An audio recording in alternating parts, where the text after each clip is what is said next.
It's late on a Tuesday night. You put on a podcast you've already heard, just to fill the silence. You open your phone to text someone. You scroll, and you realize something quietly awful. The people you'd actually want to talk to are people you haven't spoken to in 2 years. So you close the phone. Now hold that feeling, because I want to show you 4 people. There's someone you only see at the gym. You know their dog's name, not their last name. There's someone you've messaged for 6 years. Sharp, funny exchanges. You've never been in the same room. There's someone who'd fly across the country if something bad happened to you. You know because they have.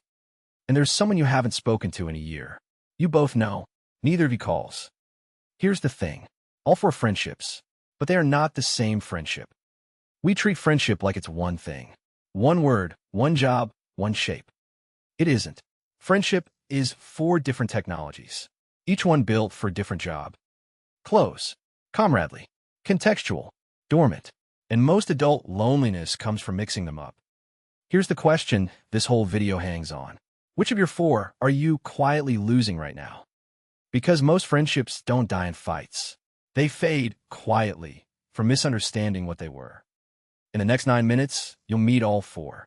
And by the end, you'll count your own. Fair warning, one of these is going to sting a little. Let's start at the center.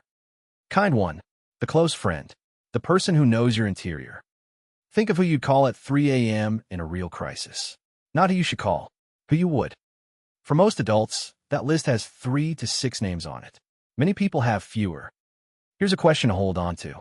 What does it actually cost to build one of these? Researchers who study this put a number on it. Around 200 hours of shared time. Not 200 hours in a month. 200 hours across years, including the hard moments. That's the price of someone knowing you fluently. No shortcut. No discount. A close friendship survives things the other kinds can't. Distance. Transitions. Long, quiet stretches. When you reach for them, they reach back. That's the signature. You've done this. Sat in a hospital corridor and known instantly who to call first. But here's the part nobody tells you. Closeness makes people strange. Some of us overtext a close friend, then panic when a reply takes more than 2 hours. Some of us take days to reply to people we actually like. On purpose, almost. That pattern is older than the friendship in front of you. It's protection that outlived its job. So what keeps a close friend close? Not grand gestures. A cadence. A real conversation every few months. Something deeper once a year. Time deposited on schedule. 3 to 6 people. 200 hours each. That's kind 1. Now it gets interesting. Kind 2. The comradely friend. The one you built shoulder to shoulder. You shared something substantial. A job. A project. A team. A whole stretch of life. Picture the office kitchen at 1 p.m. Same colleague. Same terrible coffee. 6 years running. The warmth is completely real, but it's structured by the thing you do together. You'd notice if they vanished. You wouldn't necessarily call them at 2 a.m. Most adults carry 5 to 15 of these. And here's the question that matters. What happens to that friendship when the job ends? Because this is where people get hurt. They ask comradely friends for close friend weight. Someone goes through a divorce, wounded that their work friend wasn't more present. But the work friend isn't failing. They were never equipped. The substrate was lunches, not confessions. That's not coldness. That's a footbridge being asked to carry a freight truck. When a shared setting dies, a comradely friendship has 3 roads. A few become close. That's rare, and it usually takes years of fresh investment. Some go quiet and wait. Some simply fade. And here's the strange part. None of that is failure. It's different paths. The friendship did its job for the season it was built in. So the maintenance is simple. Keep the setting alive. The setting is this friendship's heartbeat. Kind 3. The contextual friend. And this one is deeply misunderstood. The gym person. The school pickup parent. The book club regular. The same row colleague. Inside the context, the friendship is present and good. You'd notice immediately if they missed a Tuesday. Outside the context, it doesn't travel. Ever tried getting coffee with your gym friend? Strange, right?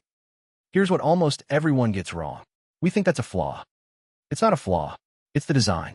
This friendship was built to live in one room. Say you're sick for 2 weeks. The gym person doesn't message. You feel a small sting. But messaging was never what they do. They'll be glad to see you Tuesday. The friendship is intact. Your expectation was misaligned. Not the friend, not the friendship. Many adults carry 10 to 20 of these. They make daily life feel inhabited. The whole maintenance system is one word: attendance. Show up, and a friendship runs itself. And when the context ends, the friendship ends with it. Quietly, completely on schedule.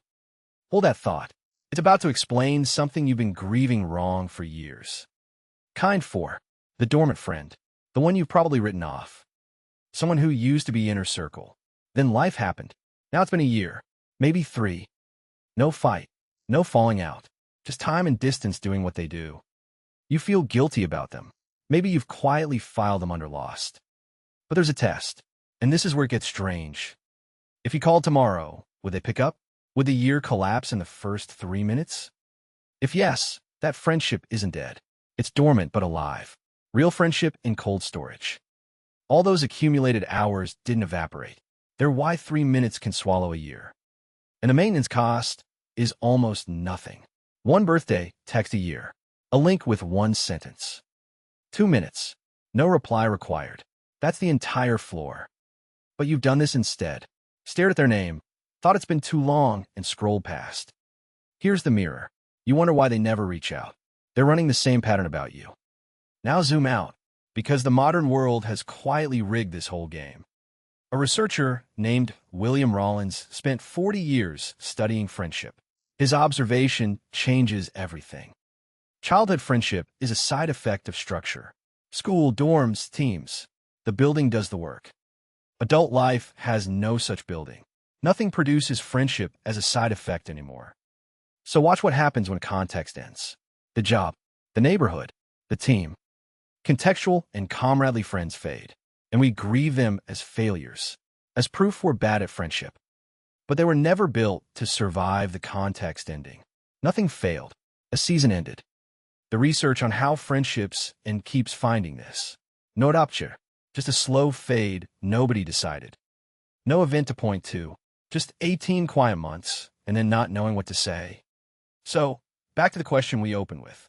Which 2 are you losing?